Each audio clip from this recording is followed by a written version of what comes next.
Hi, everybody. So, who is this weirdo posting links to videos on math subreddits? It's me. My name is Ken. I'm a retired math professor. I was a professor of math, a department chair, retired as a full professor when my institution offered early retirement at the end of this past academic year. So now I got all this free time on my hands. And I decided, at least for a while, I'm going to keep myself busy by trying to crank out content, do some math tutoring, maybe doing some writing, just staying involved. And what I decided to try, and this is the sort of the trial run of it, is to trawl the question asking subreddits for math, like askmath, learnmath. Find questions that are posed in the pre-calculus to calculus realm and make a video presentation of the answers. Now, granted, by the time I get to questions in these subreddits, somebody much smarter than me has already given an answer to it. But in some cases, it might be useful to actually see a video version of an answer rather than a text-based version. So this is kind of slow, right? It's not an immediate answer to these questions, but hopefully it can be useful for either the person who asked right away or somebody who comes along later might get some useful information from these answers. So today, the debut of this thing, I call my gig that I'm setting up for myself, Metal Professor's Math Coaching. So this is Metal Professor's Math Coaching today on Math Reddit. Metal Professor because I do a heavy metal radio show on my very tiny, very small hometown nonprofit community radio station, and I'm Ken the Metal Professor when I'm on the air. So Metal Professor's Math Coaching. I know. By the way, if you hear fans in the background, we had our carpets cleaned today. So the carpets are drying off, and I'm not set up to completely insulate myself from that noise. All right, so anyway, I'm going to answer 3 questions and hopefully do it fairly efficiently. Again, somebody else has already answered these in the subreddit, so I'm not trying to present the first tackling of these. I'm just going to emphasize some points and try to give a story behind what's going on. So you'll see one from sort of the pre-calculus realm and a couple from the Calc 1, early Calc, or Calc 2, early Calc 2 realms. Okay, so from the user Jake Money from our learnmath posted the following question. If f of x is x to the 4th plus 5x cubed, find the following. And he seemed a little puzzled about the use of functional notation. So this is a good chance to review some of that. Functional notation works as a roadmap. You are used to, at this point, probably seeing f of x equals or even y equals with a recipe on the right-hand side. Now, what this does is it sets up a template for you. It gives you a recipe or a function that you are going to start plugging things into. In this case, the name of the function is f. F for function. Let's not stretch ourselves. And x is the independent variable. Basically means x marks the spot. Okay, and so when you're given a function in this form, f of x equals something, something, something, what this means is that you're going to be handed something to plug into the function. And whatever you're handed, say this red square on the screen, means you're going to take that thing and plop it into the recipe in any location where the variable x appears. So we can make numerical calculations, we can build new expressions based on the function. It's an engine that cranks out new things according to a recipe. So if we're given a function f of x equals x to the 4th plus 5x cubed, then when we're asked to evaluate f of something, we're going to take that thing to the 4th plus 5 times that thing cubed. So for example, f of 1 equals 1 to the 4th plus 5 times 1 cubed. That's 1 plus 5, so that's 6. Ta-da! Now, the problem that was posed, I'm going to back up a bit, asked for this thing to be evaluated, f of 7 plus 3f5. Well, what this means is that we're going to go build 2 values based on this function and then build a new expression based on those 2 values. So here are f of 7 and f of 5. These are big numbers. F of 7 would be 7 to the 4th plus 5 times 7 cubed, blah, blah, blah, 4116. Similarly, f of 5 is 1250. Now, using those two numbers, we can now build f of 7 plus 3 times f of 5, which is the 4116, plus 3 times 1250, and that's 7866. Right? So that is how functional notation is used to not only generate individual values, but build larger expressions based on more than one value. The second part of that was asking for f of negative 3 minus 7 f of negative 2. So we need f of negative 3. That's negative 54. I've cut out the intermediate steps. F of negative 2, well, we plug negative 2 in for x up here. Negative 2 to the fourth plus 5 times negative 2 cubed. That's negative 24 when it shakes out. And so f of negative 3 minus 7 times f of negative 2, negative 54 minus 7 times negative 24. Run that through, that's 114. Now, just as a footnote, here's some of the other things you can do with functional notation.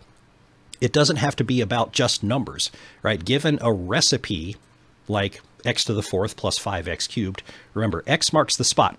Whatever we're asked to evaluate, f of something, that thing gets plopped into blank to the fourth, and then plus 5, that same thing cubed. We don't have to just plug in numbers. So like f of y, well, that just means plop a y into the red boxes, y to the fourth plus 5y cubed. We could do something called composition of functions, where we take another function like x squared and plop it into this given function. So f of x squared would be x squared to the fourth plus 5 times x squared cubed. Shake all that out. We could change variables. They don't even have to be x's and y's. They can be Greek letters. We can plug in other many functions and change our variables at the same time. So this is how functional notation works. So moving on to question number 2 that I found from the user SoulSeeker660 on the askmath subreddit. He posed the question that basically boiled down to, I think, where the heck does this integral come from? This user posed an image from a source that called this a commonly known integral or something like that, which basically said, hey, you should know this already. Okay, so I don't know how many people have this integral memorized just to have it at hand as you need it. However, the construction of the result is something that once you've been through like early Calc 2, you should be able to handle. So here's a reminder of that. Evaluating this integral requires something called integration by partial fractions. Integration by partial fractions is where we take a function, which is one big blob, but it has a denominator that's got several parts in it. And you can look at it and say, you know, this is a nasty blob of a function, but since there's multiple factors in that denominator, maybe this blob is the result of adding up smaller blobs and then finding their common denominator. And if we can reverse that process, then we can basically blow up the blob of a function into much smaller individual pieces, and integrating the versions in the individual pieces can be much easier than doing the whole thing all at once. So it's basically reverse common denominators with functions instead of numbers. Okay, so this function that we wanted to find the antiderivative of posed as 1 over negative u squared plus 1. I'm more comfortable looking at that as 1 over 1 minus u squared. Then I can factor that to 1 over 1 plus u times 1 minus u. Now, if I handed you 3/15, no, I shouldn't hand you 3/15 because that can be simplified. If I handed you 7/15, right? 15 is 3 times 5, so that's 7 over 3 times 5. And you might believe me that that number was produced by taking something over 3 plus something over 5, so it could be disassembled back into its original denominators. Our goal here is to take this thing, this 1 over 1 plus u times 1 minus u, and disassemble it into its smaller original terms. The question is, what were the numerators on those terms? Now, the rule of thumb is that when we set up something like this, we're going to assume that the numerators of these templates have to be simpler in polynomial terms than what the denominator is. So since these denominators are linear functions, like when you think through linear, quadratic, cubic, what's simpler than a linear function? Constant. So we're going to presume that those mystery numerators are nothing more than constants.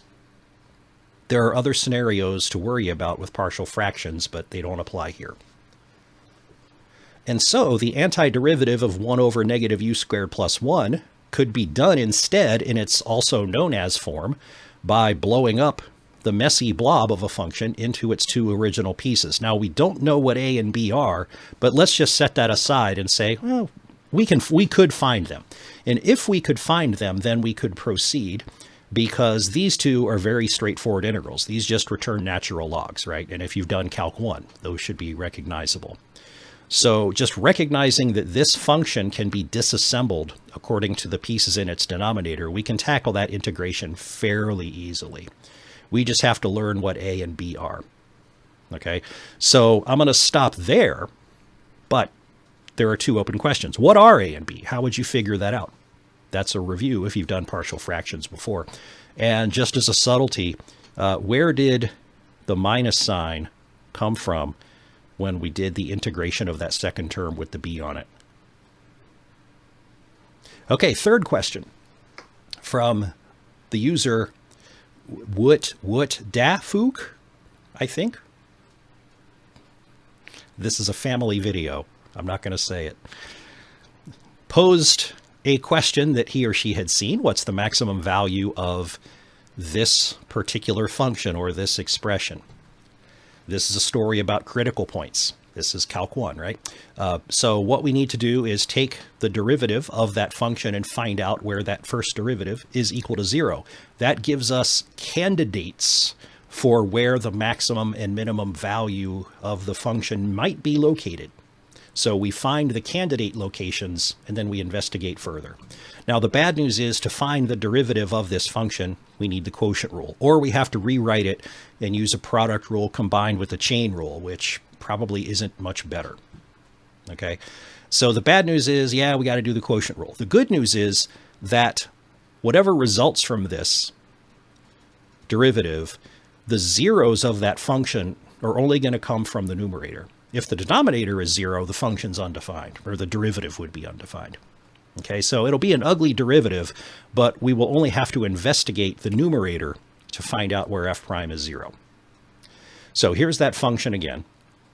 Here is the quotient rule. Now, how many of you have the quotient rule totally memorized? I don't know, but here's the jingle. You've probably heard it. Low d high minus high d low, all over the square of the bottom we go. Right? People giggle at me when I did that in class, but they remembered it. Okay, so low d high, the bottom function, the denominator function from the original function, times the derivative of the top. Now the derivative of the top is the derivative of x, that's 1, minus the top function, x, times the derivative of the bottom function. The derivative of this is 2x plus 2. So low d high minus high d low, all over the square of the bottom we go. Now, that denominator is gruesome, but we don't care, because all we're going to do is ask where this function is 0, and we don't really need to worry about the denominator for that. Shake this thing out, combine some terms, and some nice cancellation happens on the top. That numerator just turns into 4 minus x squared, right? So this derivative can only be 0 at plus and minus 2, okay? Ta-da! But here's the thing, and I think this is why the person who posed this was a little bit puzzled, because this was a multiple choice question. And the options for the answers were these four: 1/2, 1/6, 1 over root 2, 1 over 2 root 2.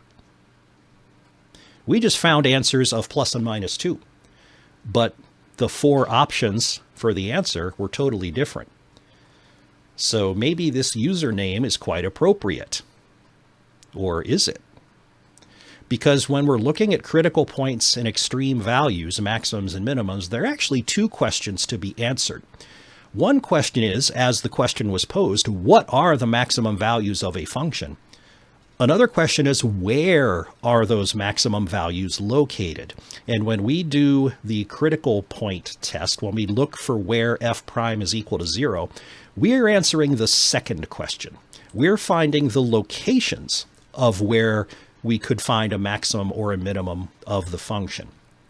In order to answer the first one, what are the maximum values of the function, we have to go to the locations that we've discovered as candidate locations for where these max and mins are going to be, and find out what the value of the function is at those locations. And those are going to lead us to the maximum and also the minimum value. Okay, so because we discovered the derivative is 0 at +2 and -2 for x, we have to go back to that function and plug in 2 and -2 to come up with functional values. The bigger of those functional values is going to be the maximum value of the function. The smaller of those two values is likely going to be the minimum value of the function. Okay, so I'm not going to give those details. Go try it. See if it's any fun. Fortunately, this particular function didn't have any other shenanigans in it like discontinuities, which would sort of make things more complicated. All right, so that was my 15 minutes. That was my experiment on this today on Math Reddit video production. I will try to jump back in a couple of days and do another one. I got to keep myself busy and entertained in my my days of retirement. The kids are off at college. I got nothing to do.